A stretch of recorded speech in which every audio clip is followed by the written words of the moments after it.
Subscribe பண்ணாதவங்க subscribe பண்ணிவிடுங்க. மறக்காமல் பெல் ஐக்கானை சேர்த்து கிளிக் பண்ணுங்கள். Hi friends, this is Selva. இன்றைக்கி பார்க்க போகிறது வந்து Mozilla Firefoxல் ஆட்-ஆனில் ப்ளக்கின் ஜாவா ப்ளக்கின் வந்து ஜாவா வந்து அங்கே ஷோ ஆகலை. அந்த எரரை நம்ம இன்றைக்கி பார்க்க போகிறோம். இப்போ பார்த்திங்கன்னா நம்ம Firefoxல் epfo வந்து யூனிஃபை போர்ட்டல் யூஸ் பண்ணுவோம். நீங்கள் மேக்ஸிமம் பார்த்திங்கன்னாக்கா ஆட்-ஆனில் ப்ளக்கின் ஆப்ஷனில் வந்து ஜாவா இல்லை, கரெக்டுங்களா? ஜாவா இல்லை. இந்த ப்ராப்ளம் வந்து ஏன் வருது, என்னத்துக்கு வருதுன்னு பார்த்துக்குறோம். இந்த அபவுட்டில் போய்ட்டு நீங்கள் பார்த்தீங்கன்னா 54 வெர்ஷன் இருக்குது.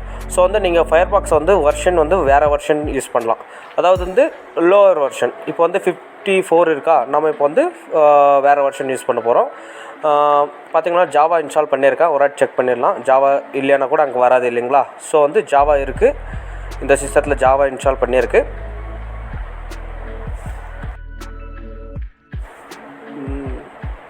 செக்யூரிட்டி எல்லாம் பர்ஃபெக்டாக இருக்குது. இதெல்லாம் சைட்டெல்லாம் எடுத்து பேஸ்ட் பண்ணியிருக்கு, எடிட் சைட் போட்டிருக்கு.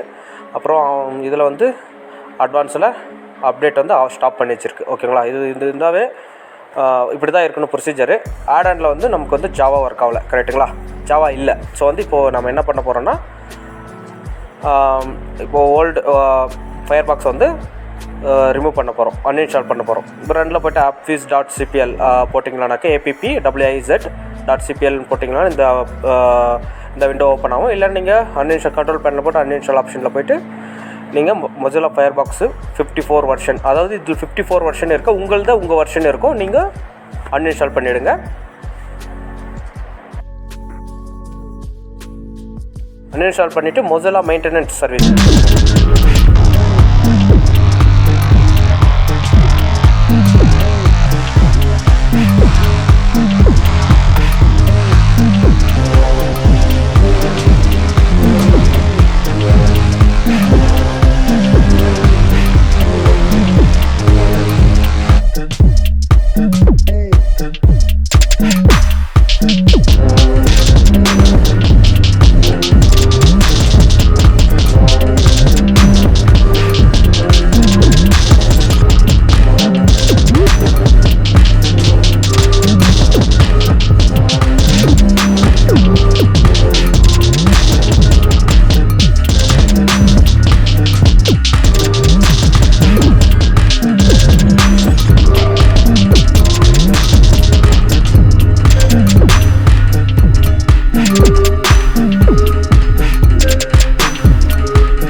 இன்ஸ்டால் பண்ணிவிட்டு இதே மாதிரி அங்கங்கே இருக்கிறத வந்து இதே பொசிஷனில் ஆரக்கல் ஜாவான்னு இருக்கும், அதை டிலீட் பண்ணிவிடுங்க. அதே மாதிரி சியில் ஃபயர்பாக்ஸ் ரிலேட்டடாக இருந்தால் ஃபயர்பாக்ஸை டிலீட் பண்ணிவிடுங்க. சி ப்ரோக்ராம் ஃபைல்ஸில் ப்ரோக்ராம் 76ல் இதே பிளேஸில் ஜாவா இருக்கும், ஜாவா வந்து டிலீட் பண்ணிட்டாலும் டிலீட் பண்ணிடுங்க. அதாவது ஜாவா அன்இன்ஸ்டால் பண்ணிவிட்டு நீங்கள் பண்ணுறாட்டு இருந்தால், ஓகேங்களா?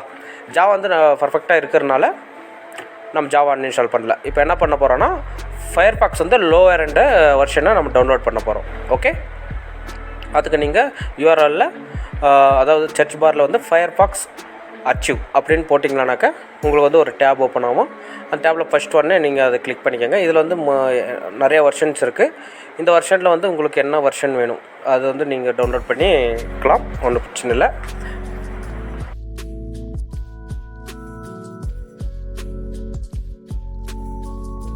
வந்து 48 போட போகிறேன். ஸோ வந்து 48 கிளிக் பண்ணுறேன்.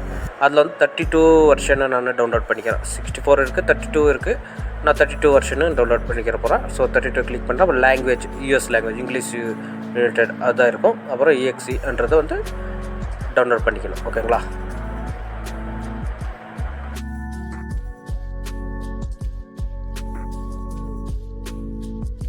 ஷோ ஃபோல்டர் கொடுத்தோடனே உங்களுக்கு அது ஷோ ஆகும். நீங்கள் ஜஸ்ட் அதை காப்பி பண்ணிவிட்டு சியில் யூசர்ஸில் பேஸ்ட் பண்ணிக்கோங்க. ஓகேங்களா? சரி, பேஸ்ட் பண்ணிவிடுங்க. இதுக்கு முன்னாடி அந்த என் வீடியோவில் இருக்கிறது வந்து இன்ஸ்டாலேஷன்ஸ் வந்து பார்த்துருப்பீங்க. அது சேம் இதே மாதிரி கான்செப்ட் தான். இன்னொரு வீடியோஸ் இருக்குது, அதுவும் பார்த்தீங்கன்னா உங்களுக்கு என்ன பண்ணுறதுன்னு ப்ரொசீஜர் தெரியும். டிஸ்கிரிப்ஷனில் இருக்குது, இது டவுன்லோட் எல்லாமே நீங்கள் அங்கே பார்த்து தெரிஞ்சுக்கலாம். அதில் போயிட்டு ஃபயர்பாக்ஸ் ஓப்பன் பண்ண உடனே டோன்ட் இம்போர்ட் அண்ட் எனிதிங் கொடுத்துட்டு நெக்ஸ்ட் கொடுத்துருங்க. நெக்ஸ்ட் கொடுத்த உடனே வந்து உங்களுக்கு அந்த ஃபயர்பாக்ஸ் ஓப்பன் பண்ண உடனே நீங்கள் பண்ண வேண்டியது முதல் வேலை வந்து அந்த மெனு பார் கிளிக் பண்ணிட்டு ஆப்ஷன்ஸில் போயிட்டு அட்வான்ஸில் போயிட்டு அப்டேட்டை போயிட்டு நெவர் அப்டேட் இதை கிளிக் பண்ணிடணும். ஓகேங்களா? இல்லைனா அப்டேட்டட் வெர்ஷன் வந்துடும். ஸோ வந்து அது பண்ணிவிடுங்க. நெக்ஸ்ட் இப்போ பார்த்தீங்கன்னாக்கா அது தேவையில்லாத அப்ளிகேஷன் க்ளோஸ் பண்ணிவிட்டு இது மாத்திரம் வச்சுக்கோங்க. மேலே ரைட் கிளிக் பண்ணிங்கன்னா மெனு பார் வரும். இப்போ அங்கே போயிட்டு ஹெல்ப்பில் போயிட்டு அபவுட்டில் செக் பண்ணிங்கன்னா 48 வெர்ஷன் இருக்குது. ஓகேங்களா? க்ளோஸ் பண்ணிவிடுங்க.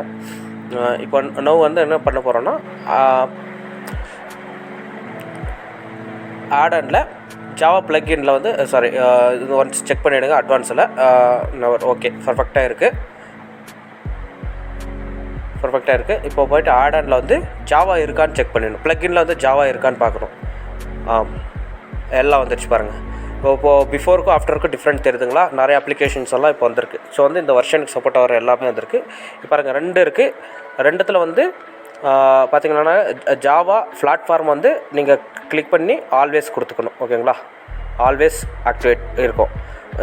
ஜாவா டெவலப்மெண்ட் டூல் கிட் வந்து அது வந்து ஐடியில் இருக்கும். அது எப்போ உங்களுக்கு ஐடியிலேருந்து அது ரிமூவ் ஆனால் நீங்கள் வந்து இபிஎஃப்ஓ வந்து நீங்கள் சைட்டில் யூஸ் பண்ணி எதனா கேஒய்சி டிஎஸ்சி அப்டேட் பண்ணும்போது வந்து உங்களுக்கு வந்து லெஃப்ட்டில் வந்து ஜாவா ஒரு ரெட் கலர் மார்க் வரும். அந்த இடத்துல உங்களுக்கு வந்து இது வந்து ஆக்டிவேட் கேட்கும். ஓகேங்களா? இப்போ யூனிஃபைட் போர்ட்டலில் நீங்கள் போய்ட்டு யூஸ் பண்ணிக்கலாம். ஃப்ரெண்ட்ஸ் எதாவது டவுட் இருந்தால் கால் பண்ணுங்கள். டிஸ்கிரிப்ஷனில் நம்பருக்கு. Thank you friends. தேங்க்யூ ஃபார் வாட்சிங். Selva solutions like and share. Subscribe பண்ணாத சப்ஸ்கிரைப் பண்ணி பெல் பட்டனை கிளிக் பண்ணிக்கோங்க.